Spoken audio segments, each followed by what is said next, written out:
Sinwar is dead. Likely. Probably. I think almost definitely at this point. But over the several last hours, basically what has happened is there was a strike in Gaza. I believe it was yesterday, the actual strike. And now, when IDF soldiers were going through the building, they found the body they found the bodies of three soldiers or three militants, with one of them very much resembling Sinwar. I think the first news about that came out about 4 hours ago, and then there were basically the picture that was taken by the soldiers has circulated very quickly with many of the Arab media outlets, sort of jumping the gun almost on that story even faster than the sort of the Israeli or the pro-Israeli media, basically saying Sinbad is dead. Hamas so far has refused to commentate on this. It looks like we don't have official confirmation yet from the Israeli government, although it does. I've seen some reports about that. Basically, the dental records were compared, and it is most likely, or now it is Sinwar. If that's true, that means the leader of Hamas, the next one, because it was Ismail Haniyeh before, now even Sinwar is dead. With that, it pretty much leaves Hamas with very few people who could actually take over. I think I have one person in mind. I just have to remember the name, who will most likely replace him. But this is where we're at right now. I've seen one media report that is most likely the most successful sort of event when it comes to the operation in Gaza, which I don't want to underestimate or sort of put down the killing of Sinwar, although there are a few things to talk about. Calling it the most successful or the sort of like the the most interesting thing that happened sort of leaves me a bit sad that basically there hasn't been harsh action when it comes to Gaza, and when it comes to actually dismantling of Hamas and taking over of Gaza. But let's discuss Sinwar a bit more. So Marco, when were you when you heard about Sinwar dying?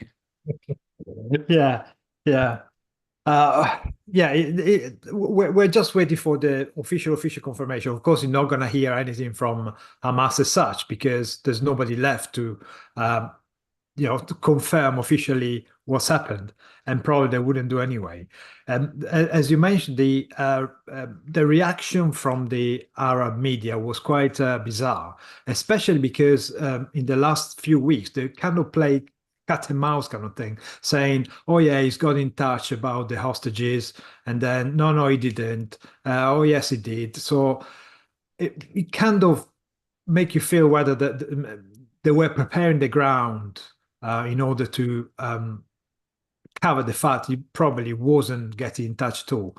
As we know, the Qatar, which is the state who's been sponsoring the leadership of Hamas and holding them in expensive hotels and protecting them and pretending to facilitate the hostage negotiation, would would be complacent in it because, of course, Al Jazeera, one of the major media outlets from the Arab side, is peddling the pro Hamas side. On the Arabic version, they are particularly hardcore conservative news outlets, while the English one, the English version, is a bit more still very pro-Hamas, but a bit more like the Guardian. They are much more liberal in a sense, which doesn't tie up at all on their editorial line because really they are just playing both sides, are they? They use the media outlet and whatever they can in order to play both sides and effectively just push their agenda and get on with it. But yeah, going back to Sinwar, if it's true, it's very good news. The way it happened is a bit of an anticlimax because they weren't targeting him. They just targeted a bunch of they saw a bunch of terrorists going into a a building, so they also authorize a strike. And it's only when the ground troop went to see what was left that they actually bumped into this body, which kind of makes you wonder: was it told before every time it was targeted? Because it's been under the caution, under the cross line of the IDF for quite a while, and every time he just managed to get away with it. Just recently, they announced that they found the position where it was. The mug of coffee or whatever was still warm, which suggests that the guy just literally got away a matter of less than an hour. So, but anyway, if they got him, good news. I mean, there was an episode done on this channel fairly recently. I can't remember exactly who was on it. You were probably on it, Daniel, called Schrodinger's Terrorist, when there was speculation, having not heard from Sinwar for a while, that he might be dead and he might not. Well, now we unusually have, although we have the anticlimax, we also have the unusual aspect of these rather gruesome photos of the corpse in the rubble, which have been, as you say, circulating on social media, which seems to indicate that the box has been opened up and the terrorist is indeed dead. So if so, that's good news. And of course, because Sinwar was held in an Israeli prison for many years because of the murder of 2 Israeli soldiers and because of the brain surgery that the Israelis did on him during the time, they've also got DNA, they've got fingerprints, and they've got access now to the body, and that's obviously what they're analysing for it. So it'll be a very definitive outcome, as opposed to the rather more typical outcome where you don't find the body, you only have the confirmation that their phone is no longer accessible or that the entire area has been annihilated, etc. So this will be extremely conclusive. And I think the reason the Arab nations respond so quickly to that is because of that photographic evidence, and because they are not unused to looking at such gruesome images with less concerns than a UK or US media would. They're probably very quick to analyze them, compare with the 2 faces, alive and dead, and make their judgment accordingly. So for them, that probably is sufficient proof. And all of the drip you're hearing coming out of Israel, coming out of the response from the West, seems to be pointing in one direction. But of course, a caution that we've been here before, and this has been preempted before and not happened, makes everybody just that little bit wary about saying he's definitely dead, although it's certainly looking that way at this point. Yeah, but whatever happens, the virgins are in standby, so yes, that's important. All 72 goats are lined up and ready. Well, yeah, as you've said, we had a similar thing. Although so far, I think ARCUK has a pretty good record. Whenever we did an episode about someone dying, they did, in fact, were dead. Like already, basically, on the strike that we were commenting, they already died in that strike. So I guess this is as official as confirmation as you can get in this world. But as I was saying, similar to Mohammed Dave, I was just looking up because I wasn't sure if we ever actually recovered the body, and I wasn't able to quickly find out, because with Mohammed Dave, it was a strike. It was a really hard strike, really, basically the whole place was ruined. And I think it took weeks until IDF have officially confirmed his death.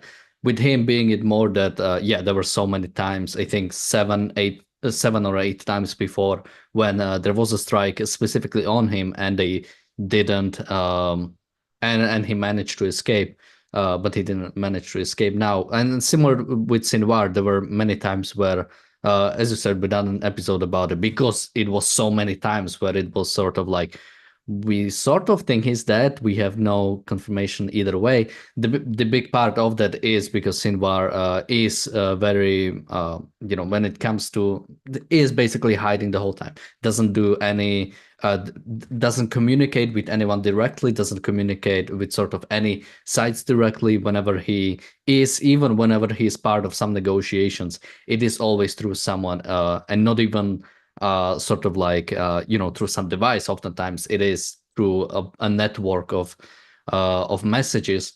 Something that was interesting when it comes to that is there was Yeah, as you said, there were many times when IDF was sort of close on his position, and one of those times was when the 6 hostages were basically executed in Gaza, basically before when IDF was sort of getting on that position, Hamas have executed, and you can see that they basically had a bullet in the back of their head, so they were clearly executed right before. Uh, IDF was able to rescue them. And it is being said now that these hostages were the ones that Sinwar basically had with himself. He is often said to always, whatever position he's in, have either hostages and or literal babies close to his position to basically make it hard for IDF to do any strike, which makes this a bit different scenario because not only there were no hostages when it comes to this place, there were no Palestinians either. There were no there were no casualties on this in this place besides the 3 militants with Sinbar being one of them. Uh, Something I have seen though, and I'm wondering what you guys think about it. Something that was found is large amounts of Israeli cash and identifying documents that were found on the bodies, as well as I think I've seen some of that also different passports. Uh, so many people are thinking, was he planning to escape? Was he planning to get out of Gaza? Because that would be a bit, even for him, it would be a bit unusual because he was said, even as now as a leader of Hamas, he had a sort of hardline stance on staying in Gaza and basically not moving out. And sort of, something that might have been delivered to him, dying while defending, dying on the hill. I always like the stance, dying on the hill, because I want to win on the hill. I want the other person to die on his hill. But Marco, what do you think about this? Do you think he was trying to escape? Well, it's not the first time that in a location where Sinwar was said to be, they found a safe with lots of cash in it. That's probably, I mean, these guys like money, don't they? That's why the Qatari contingent are living in 5-star hotel and all that. But it's so unusual for them to have cash because they need to be able to buy their way out of whatever situation they are, and they do it using cash. And also, as I said earlier on, when they nearly found him last time, they also found footage of him with his family, including 3 kids, going down a tunnel and on the move. And as they got there, they found all the living quarter in the tunnel where you would have been hiding for a while. And as I said, there was a safe with money, all those kind of weapons and accommodation, all those kind of facilities. So I don't, to be honest, I wonder whether it's been going in and out all the time, because now we know that there were tunnels under the Philadelphia crossing wide enough for trucks to go through. So he could have gone in and out a number of times. And the fact he was in Rafah suggests that, well, perhaps he was trying to escape again. But it's very hard to tell. And the details, as you said, are still quite sketchy. We don't really know the exact location when this happened. And again, it was an accident, really, that they got him. So it's not very clear at this stage what happened exactly. A couple of facts I've read that we've not mentioned so far was that the area seemed to be heavily booby-trapped, and that I read in one of the reports that he was wearing a military vest with grenades on it. Now, obviously, I can't confirm whether those things are true, but all of those things are kind of the things you would expect in this particular case. And I think that you have to consider that in order for him to be mobile and keep out of Israel's sights, reducing the amount of time that he would spend surrounded by hostages might be one way to do that, and shifting between one location and another, or simply sometimes being just a small group on the move, or just a small group separately, might be the way that they attempted to do that and managed to do that for so long. And of course, that's hard to know, to be honest, but you can only assume so. The fact that he's been caught almost by surprise, but you've got the evidence that is going to make it conclusive. That takes this to a new level, and that means that a lot of questions, once that is confirmed, a lot of questions spur on from this in terms of what else is necessary for Israel to do within Gaza. What else will Israel be able to do within Gaza without international opinion coming down on them even more heavily now that Sinwar is no more, if that's the case? And of course, what does it mean for the hostage negotiations? What will those Palestinians and Hamas terrorists, whoever, and we know they're both kinds, who are holding the hostages, going to do when this news is confirmed? Will they turn them over? Will they want to negotiate? Will they want to give them up? Will they kill them? Is one obviously possibility. But all of these things spur on from this, and of course, this is a key element of the goals of the war, is removing this guy. And I hate it when he's called the architect of October the 7th, because architects build things, terrorists destroy them. I hate it when they use the term mastermind, because again, your mind should be used for something, creative, not criminal activity. But of course, that slips into your parlance so easily that it's repeated so regularly. But he is a key figure behind this, and he's a figurehead, a symbol, and if he's no more, can only cheer.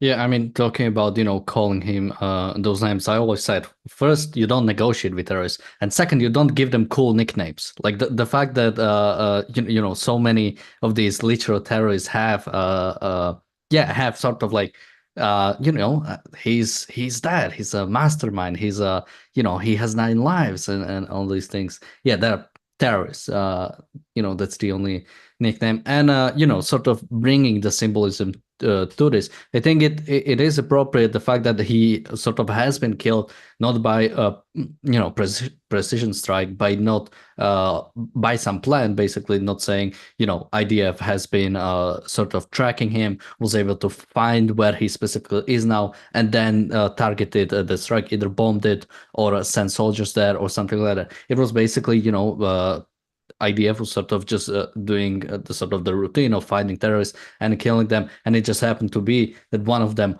was Sinwar. And for those who are sort of familiar with Ayn Rand and her fiction, she talks a lot about, or rather, one thing I like is the sort of when it comes to art, sort of what do you give metaphysical significance to? What do you give what's important to you? What are you going to write? And the fact that this has been done randomly sort of like takes away any sort of metaphysical significance from his existence. Basically, you don't even matter enough to basically be targeted.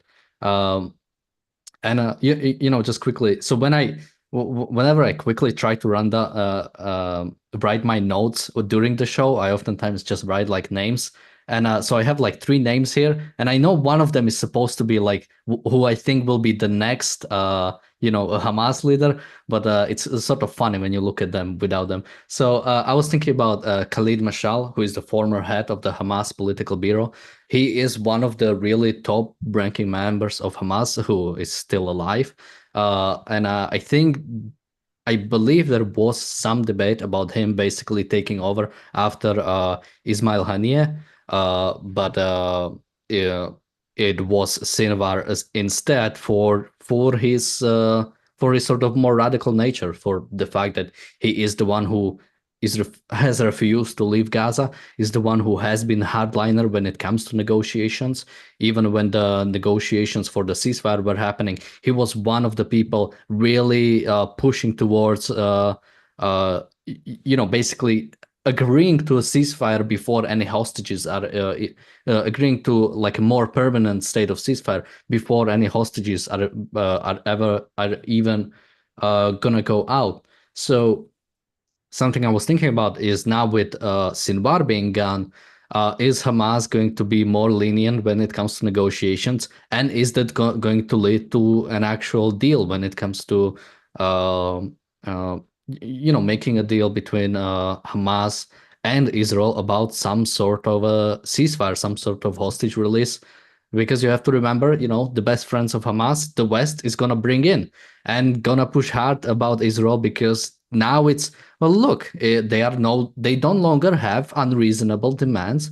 Now with Sinwar gone, they maybe someone more moderate, a moderate terrorist, a progressive terrorist is gonna go in, and he will have a bit less harsh demands, and maybe now is the time for the ceasefire with him gone. Marco, what do you think about this? Yeah, that's a danger. That's a danger that now the West will say, well, you achieved your goal, you defeated Hamas, so now come to a negotiation table. And of course, negotiating with these people is always the wrong thing to do. These are the people who committed the crimes of October the 7th, who slaughtered over 1,000 people and who are still holding hostages. I've seen that the Israeli government is spreading is putting out the voice out there saying, if you still hold a terrorist, we're going to give you free passage, and just return them alive, and we'll give you some sort of immunity. We give you a reward or whatever. And that probably is a good way of trying to undermine the weakened control that Hamas has on the population, and perhaps trying to get them to make them move, if anything else, on their own self-interest of getting money or getting safe passage out of Gaza if they return the hostages. But of course, we don't expect much from these people. These are the people that voted for Hamas in the first place because they had the genocidal charter that they were pushing. And Sinwar himself, from 2017, when he became the leader of Hamas, he was pushing for his people to get more and more prisoners, capture as many soldiers as you can, because that's a good way of getting the Israel and the West to come to an agreement. You're gonna get something out of it. So, and then it was Sinwar himself that few months ago, it was talking about the necessary sacrifice of the people of Gaza because in order to further the cause. So I don't believe that whoever's gonna replace him is gonna be moderate in any way. If anything else, it might well get painted like that by the pro-Hamas press, which we've seen in the past, have been trying to wrong-foot Israel a number of times. But yeah, I don't believe we're gonna see anything good. I mean, the Hydra has lost a few heads, but we know what the feature is. There's got to be another one come up. So the interesting thing here is that Sinwar was walking around on the surface rather than using tunnels, and because of the pager gate, he wasn't using electronic equipment, and so the coordination within the high echelons of Hamas might be a bit awkward. People will have to move more often, and so they're more likely to be caught in even accidental strikes like this, which again is a good thing. A world with fewer Hamas leaders is a better world. So off you go. Yeah. Hey, by the way, Hydra is my analogy. Don't take my analogies. And something I just want to quickly mention, because we sort of talk about this as if it's a bad thing that Sinwar died, because it might sort of go into some bad things. It's a good thing, and it's a great thing. The problem sort of is when you have, basically, to achieve the proper result, you have to be consistent. And when you are good in one sense, the fact that you eliminate the leaders of the nation you are actively, or the sort of a group you are actively fighting against, you are consistent in that way. But then you negotiate with a different group of those people, then you are completely, basically, forgetting what you are actually doing for. You're not being consistent, and you might lead to basically a worse outcome because of that. So just some people are not confused. Richard? Yeah. I think we can expect eventually to get some kind of message out of Hamas, probably a written one. They probably won't be doing a sweaty video like the guy did from Hezbollah when Nasrallah was killed. But if they do, if it does have a Hamas guy who can sweat a bit and look down a tunnel and look, kind of shifty and like he doesn't want the job, it would it would probably fit quite well, because you've got to recognize the extent to which Israel has destroyed the Hamas infrastructure, the tunnel network, the battalions within Gaza, and the fact that Sinwar was in a group of three, not much around, could well be an example of that success up till now. It could be what's left, basically, or among the things that are left. So in that context, it can come as no surprise, really, that it's not surrounded by big infrastructure or is sitting in a big HQ or anything like that. I think the spectre of things like bin Laden hangs over people like Sinwar up to this point. The fact that bin Laden existed as a figure alive for so long after 9/11, as a thorn in the side of the US, and as a demonstration of the US's inability to finish the job and to avenge the and get justice for, or at least some form of justice for 9/11 for so many years. We were all predisposed to think that we may not see the death of Sinwar for some time or many years, and because of their elusive nature and the fact that they have slipped through the net so many times, and because it's such a complicated setting and network on the ground, underground, it would have been no surprise if it had taken a long time. But it is a necessary full stop to this element of the war, but doesn't mean that's a full stop to the war. And I think you've got to recognize the boost that it gives the morale to the Israelis, and of course the devastating boost to morale for those on the evil side of Hamas. So and that's got to be cheered, and that is a big victory. So whether it's achieved by accident, and it's not really by accident, is it? Because you're still going after terrorists. Whether Sinwar happens to be one of the group of terrorists or not, or whether he's traced and taken out directly, is not really relevant. The fact is, you're going after the terrorists, you're going after the enemy, you're killing them where you'll find them. If you find the head of the group, all the better, and good stuff. A different analogy just came to my mind, which is really sort of nerdy, but I'm still gonna say it. There's one episode of Rick and Morty when he turned himself into a pickle. He basically goes into like the canals and starts killing rats. And there's one like really big and really powerful rat, and he gives a speech basically saying, "You might be wondering why I didn't give you a nickname like Scarface or something like that. It's because I don't view it differently. You are as any other rat." And I think that sort of thing you have to look at this strike. He's not special. He's just like any other terrorist when it comes to. So yeah, technically it was a targeted strike. They were killing terrorists, and he was a terrorist like any other. He doesn't have any special significance. So we have many super chats. So first, thank you, Bonnie, for your super sticker. Thank you so much. Thank you, Bulmus, for super chat. He says he was killed by armored corps trainees, and they didn't even know it was him until infantry checked the body. Barely experienced soldiers killed him. Yeah, I've seen a similar thing about basically that all the soldiers who killed him haven't been soldiers before October 7th, that they were among the people who were recruited after October 7th. So again, it's sort of like, yeah, he brought it on himself. It's a nice significance. We also have a super chat from PC. Thank you so much. He says Israel is doing well. We also have a super chat from Henry. Thank you so much. Who says, so who is still holding the hostages where? Well, we know many of the Palestinian civilians are holding the hostages. Unfortunately, we also do know that about 1/3 of the hostages that are being held are most likely dead. Scattered all over Gaza, unfortunately. We have a super chat from Kirk. Thank you so much. We have a super chat from Alexei. Thank you so much. He says, Marco, stop taking his analogies. Thank you.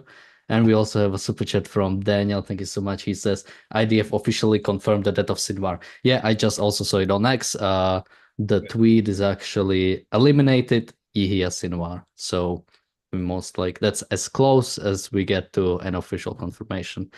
And with that, we have the reality show coming up. It's going to be Harris flops, Trump drops, and Hope drops. Basically, there were 2 interviews done on Fox recently, one with Harris that has been making the rounds because it was really bad. And Trump also had an interview, I believe, at around the same time, or maybe at the exact same time, It was like a town hall meeting with focus on women's issues. We'll be going, or we will be talking about both of them. We won't be showing any clips, unfortunately. But that's the reality show coming up in just about a minute or so. Marco, any last thoughts? Yeah, I just would like Israel to remember he was the leader of Hamas. He wasn't Hamas. Hamas is still there, really. The population are still pushing the idea that Hamas were pushing because they are Hamas ultimately. So don't let in just because the head is gone. The threat is still there until you remove the ideology that caused October 7 in the first place. You haven't won. So keep pushing, guys. I endorse totally what Marco just said there, but also we also cheer the fact that this was the big missing X on the chart, and thankfully it's now, that's a bingo line. So brilliant. And with that, thank you guys for joining me today. Thank you everybody for watching. We'll see you on the reality show in just about a minute or so. Thank you and bye-bye.